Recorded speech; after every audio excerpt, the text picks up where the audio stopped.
Canada just shocked the United States, a billion-dollar deal with China. So what happens when your closest ally suddenly shakes hands with your biggest rival? That's exactly what just happened, and Washington is, well, stunned. Canada, a country known for marching in step with U.S. foreign policy, especially on China, just made a move no one saw coming.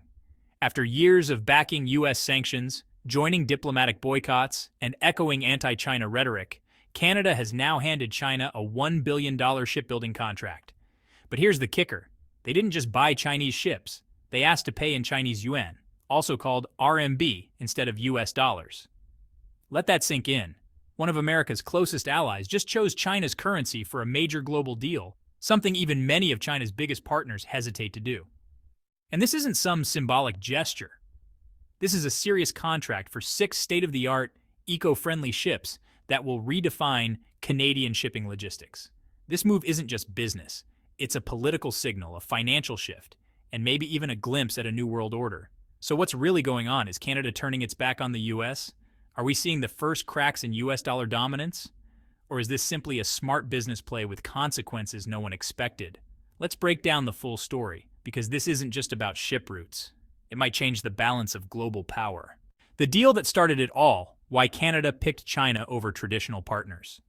In October 2024, a quiet but powerful deal was signed in Shanghai, and it set off a storm. Canada's Seaspan Corporation, the world's largest independent container ship lessor, signed a $1.08 billion contract with Hudong Zhonghua Shipbuilding, one of China's top shipyards. The order?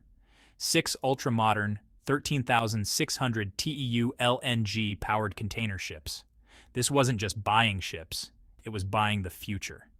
These vessels have cutting-edge dual-fuel engines running on LNG for lower emissions, built-in desulfurization systems to meet strict environmental standards, and energy-saving designs that can be upgraded later. Each ship can carry over 14,000 containers, including 2,000 refrigerated units for temperature-sensitive goods. Delivery is scheduled for 2026 to 2028, and Seaspan is willing to wait. That's how valuable China's shipbuilding muscle has become. So why didn't Canada turn to South Korea or Europe, longtime go-to partners for advanced shipbuilding? Simple. China builds faster, cheaper, and greener. Hudong Zhonghua has become a powerhouse in megaship construction, and this deal proves it. But the real shocker wasn't the technology or even the price tag. It was how Seaspan chose to pay, in RMB, not US dollars. That's almost unheard of for a North American company, especially one from Canada. In global trade, the US dollar is king, especially in industries like shipping. But this time, a close US ally decided to bypass the dollar. Why?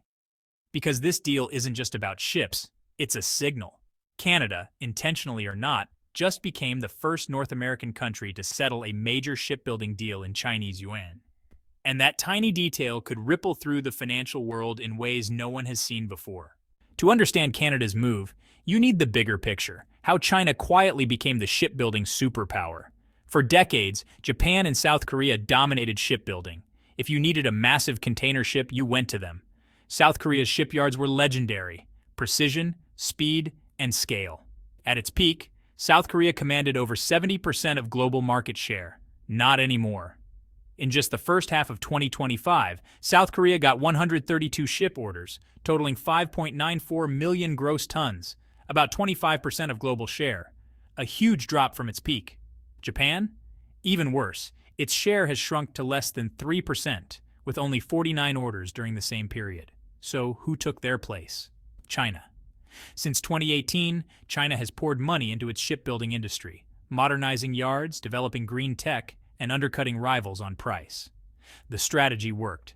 From January to September 2025, China built 36.34 million deadweight tons of ships, up 18% from last year. Even more impressive?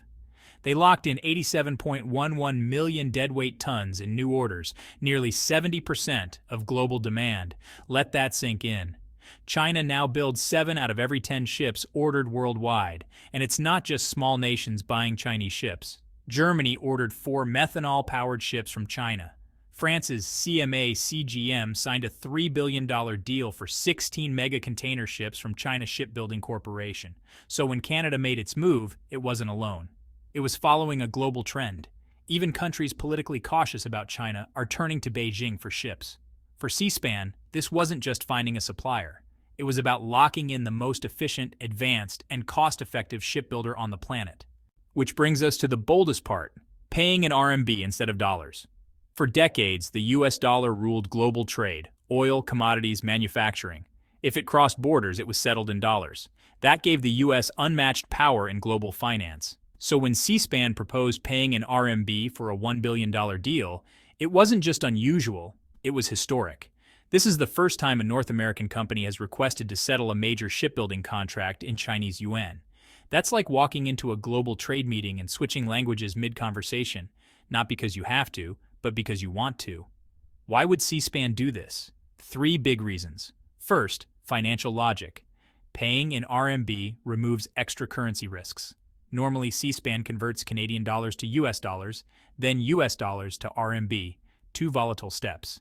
Skip the dollar, save money. Second, lower costs. Chinese companies prefer RMB because they avoid dollar liquidity issues and conversion fees.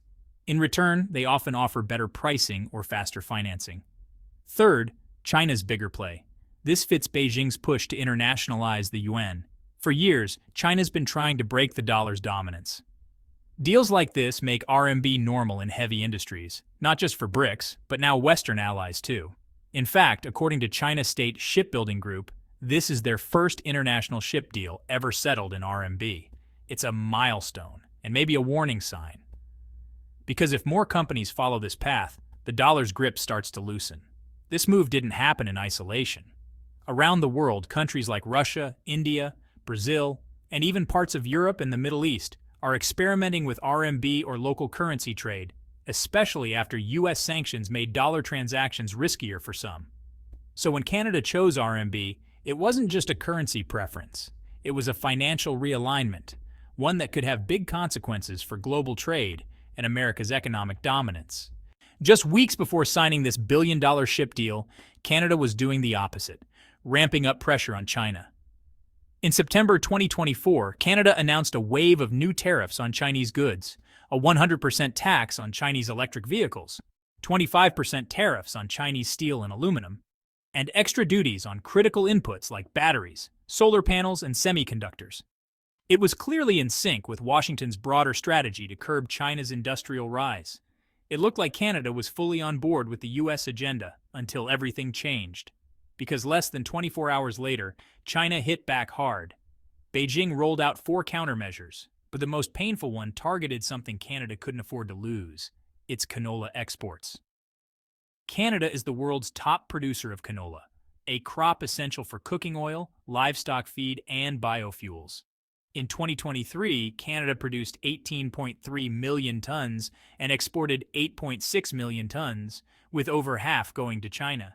So when Beijing launched an anti-dumping probe into Canadian canola, it hit Canada right where it hurt. Futures prices for canola and related products swung wildly, and the entire farm sector got nervous. Think of it like this. Canada tried to throw a punch with tariffs, but China hit back in the stomach.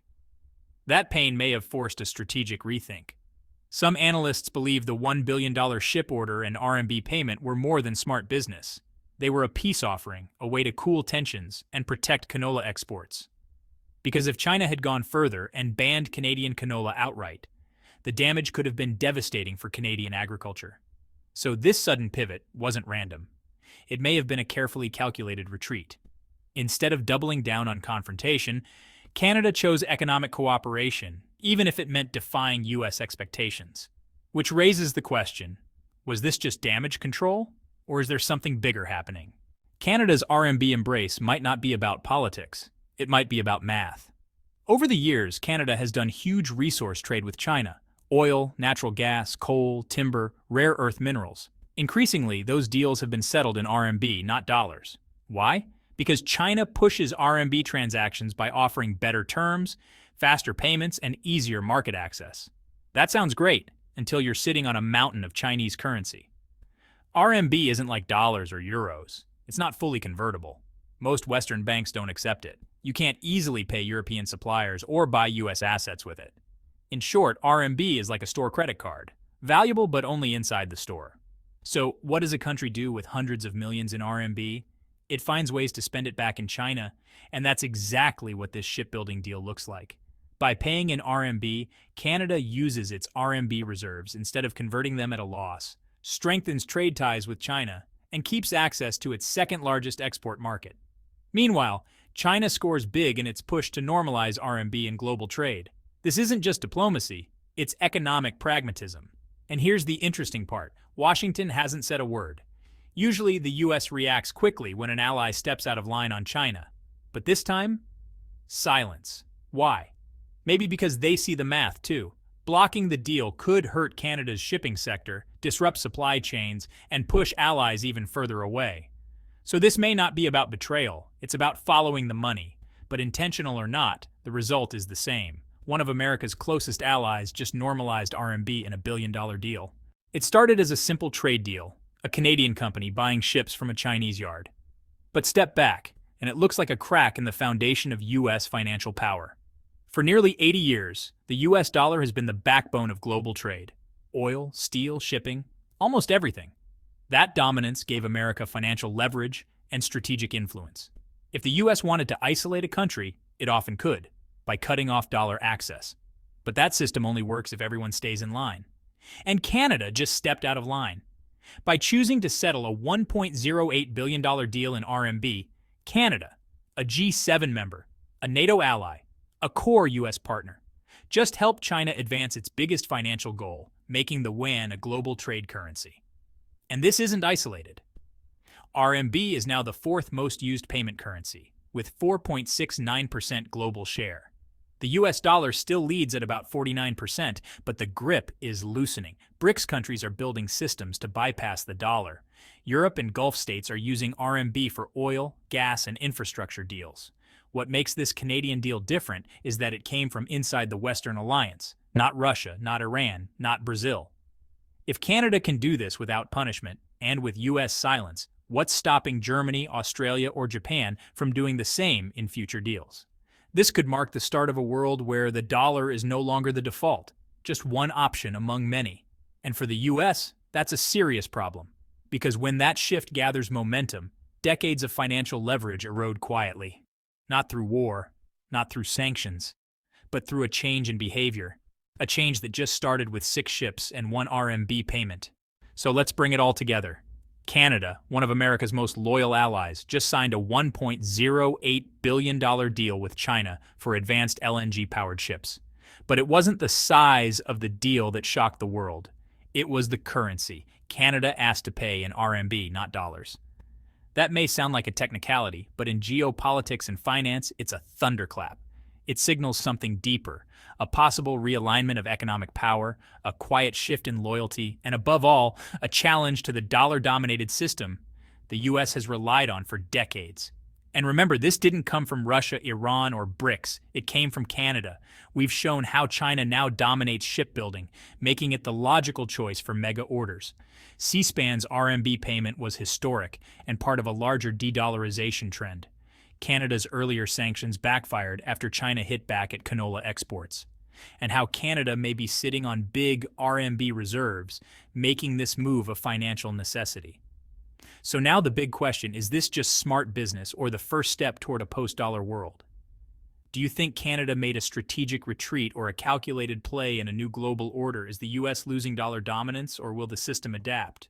Drop your thoughts in the comments. And if you found this breakdown valuable, subscribe and turn on notifications, because we've got more deep dives into the silent power shifts shaping our world.